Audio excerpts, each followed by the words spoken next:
Time once again to check back into the Hotel Transylvania. Such a lonely place. Such a lonely place. Welcome. Okay.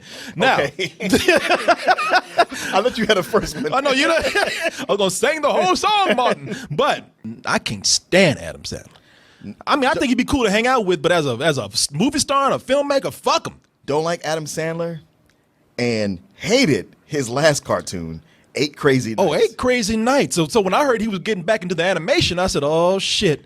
Here we go again. But Hotel Transylvania was cool because not only was it Adam Sandler pulling back just a little bit, and the reason why he did this is because he had a good director. What is it? Jendy Tartakovsky. Yeah, the guy that did Dexter's Laboratory. Yeah. Yeah, people were like, hey, it's Jendy.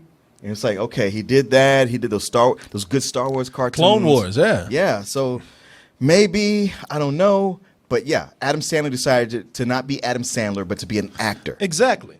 Funny how that works out. You can't get the real Adam Sandler to act, but once you make him a cartoon, you get him to emote. In this one, you have Papa Drac. He's back, but this time he's Grandpa Drac because his daughter Maven, voiced by Selena Gomez, in the last movie, she got herself a human boyfriend, and, well, he finally knocked her up. And now the little boy is here in the world, and Grandpa Drac is like, oh my God, I want to be a grandpa so bad. I was dying to have the pitter-patter of little vampire feet running through the castle. But wait a minute. You married a human. I don't see no fangs. He can't fly, can't turn into a bat. All this motherfucker can do is say blah, blah, blah. Right. And that's just baby talk for anybody. And he's a ginger. Got that little Jufro on him down there. And so that's the conflict we have here. Is this little kid ever going to become a monster and carry on the heritage of the vampire bloodline? Or will he be taken away to some boring-ass middle-class human neighborhood somewhere? It's ironic that Adam Sandler, when he's doing all these other stupid roles as a flesh and blood human being actor, I hate that shit. Mm-hmm. Hate it. I haven't liked anything he's done. Well, besides maybe 1 or 2 dramatic roles he's played here and there. It's like 3 or 4. Yeah, I give him credit on that, but most of the time he's out there just acting a fool. So I've always found it funny how him playing an animated monster, a vampire, has more humanity. Well, look, he can act, he just can't write. Yeah, but with this character right here, before I even say what I think about the movie, I have to admit that this is one of my favorite characters for him to play.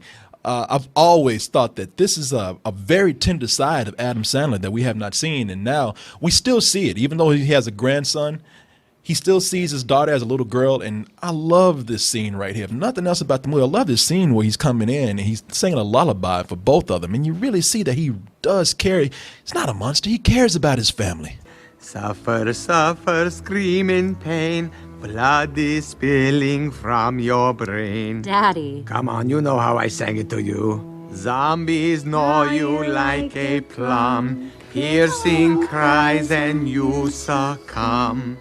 Suffer, suffer, scream in pain. You will never breathe again. Funny, that's how I feel after most of his other movies. Wow, he sung that song to me plenty of times. He knows. As you can see, I really like that character. However, the character in this movie right here can be a little overbearing, just a little bit. Did you feel that way? Like, all right, Drac, I don't want to tell you how to raise your kid, but just lay the fuck off him, man. Let him be a kid. Well, plus it's like, look, man, your daughter's married. She and her husband have had sex. Get over it and go live your life. It gets kind of weird too because even at their wedding, which is a nice wedding, by the way, but at the wedding, like this, they're about to kiss, and he comes up like, not so hard. I'm like, well, you back the fuck up, Hey, it's my wife now. This is legit. What's going to happen tonight after you're not here. Yeah, something else is going to be in her mouth, so And I ain't trying to hurt your feelings or nothing, but it's happened already a lot. Look at your daughter. She's pretty fucking hot, man. It's going down for real. I will say this: Selena Gomez. I really liked her in the movie. She's very young, but she sounded very motherly and mature in the movie. I guess. I mean, she ain't that young anymore. But I feel like she had a bigger role in the first one. How old is Selena Gomez? She's about 22. She's 22? Yeah. Oh, okay. She's too old for me.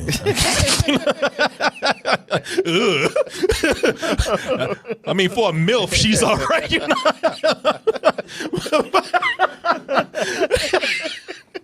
You going to jail? I mean, it's one thing in the first movie where Drac is overprotective of his daughter, and he sees what happened to his wife. You're like, all right, I can buy it. Being overprotective of her while she's getting married and the grandson, it's like, bruh, you got problems, man. Yeah, you starting getting that Tony Montoya territory. What's that shit? The Duggar family? Yeah, exactly. Some weird shit going on in there. In the Hotel Transylvania house. There's a good story in there about him being really overbearing on this kid. But the movie does just little gags here and there, little sight gags with him and his grandson. I mean, they're almost like little shorts. And half the time, as I said, he's about to murder this kid. Quiet. This is how they learn. You throw them and they figure it out. It's how I was taught. I want to fly now. The bat. You know Grandpa's right here if you need it. I can't watch this. Please don't. Here we go!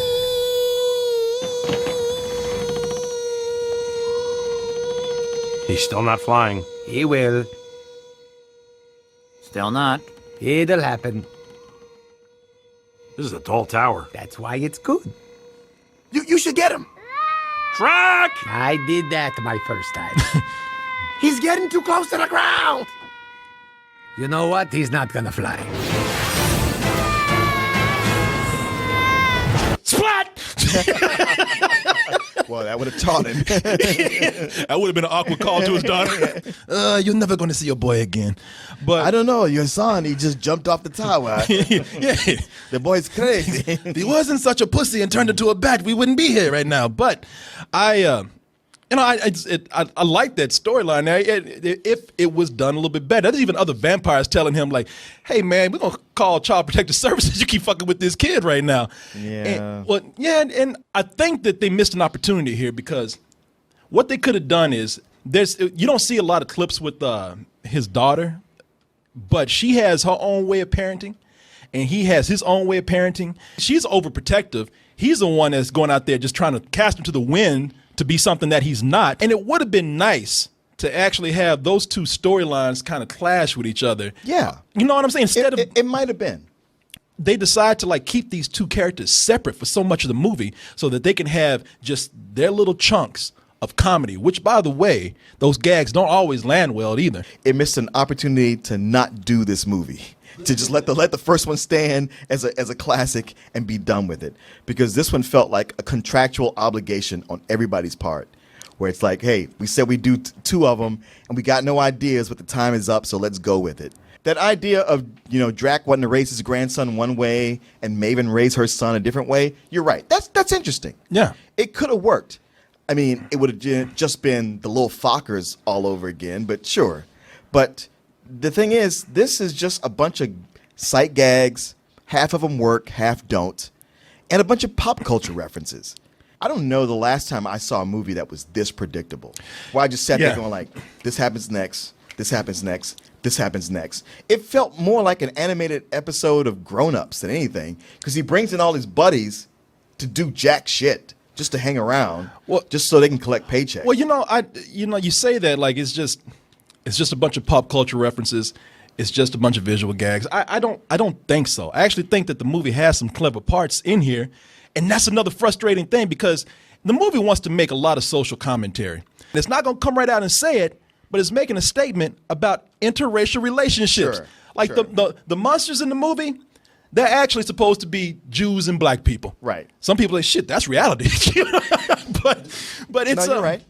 But this whole thing of Dracula having to have his son go meet these middle-class white parents, it's really saying, hey, Mom, I married a Jew. Mom, I married a Negro. Yeah. And they touch on that just a little bit in the movie, and it's to very funny effect, but they just drop that all of a sudden. They drop it. And the whole thing where it was like, I invited Grandpa to the birthday party. He's like, "Oh, my father's prejudiced. Oh, yeah. He's a racist. You don't want to bring him." And Yeah, so the whole time, like, man, I got to see this grandfather. All right, Mel Brooks voices great grandpa Drac, and the whole thing is you can't bring my dad around because my He's old dad school. he hates humans and he'll eat you, which is just a metaphor for I will shoot your kike nigga ass. You know what I'm saying? I mean, he even has an old racist face. Look at him. He does. You bring that black ass motherfucker into my house. There was a lot of things I was gonna let it slide on. One of those being that I like the characters. All the characters in here get their time to shine. It's just not a good story that they're participating in. A lot of these characters in the movie, they get their little moments of their sight gags, and some of those gags are actually kind of funny. Some of them are not.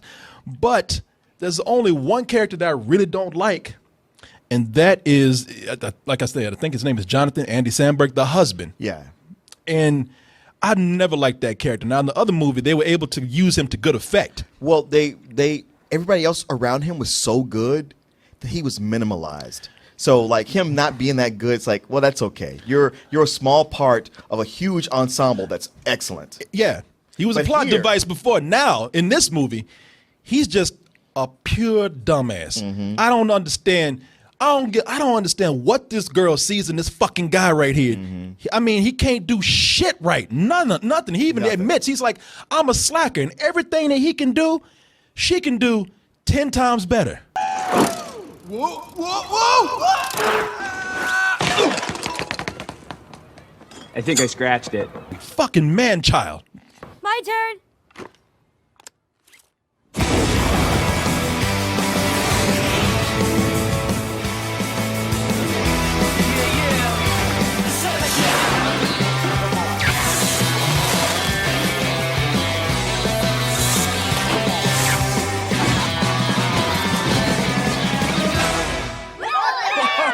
Oh, shut your ass up. You like you did something. Shut the fuck up. I hate that fucking character. I really can't stand that I character. hate that character, but like I was over this movie by that scene because I was like, that scene added nothing. You know what, kids? They still like the extreme sports. They still doing the do. They still drinking the Mountain Dew. So they gonna put in a fuck.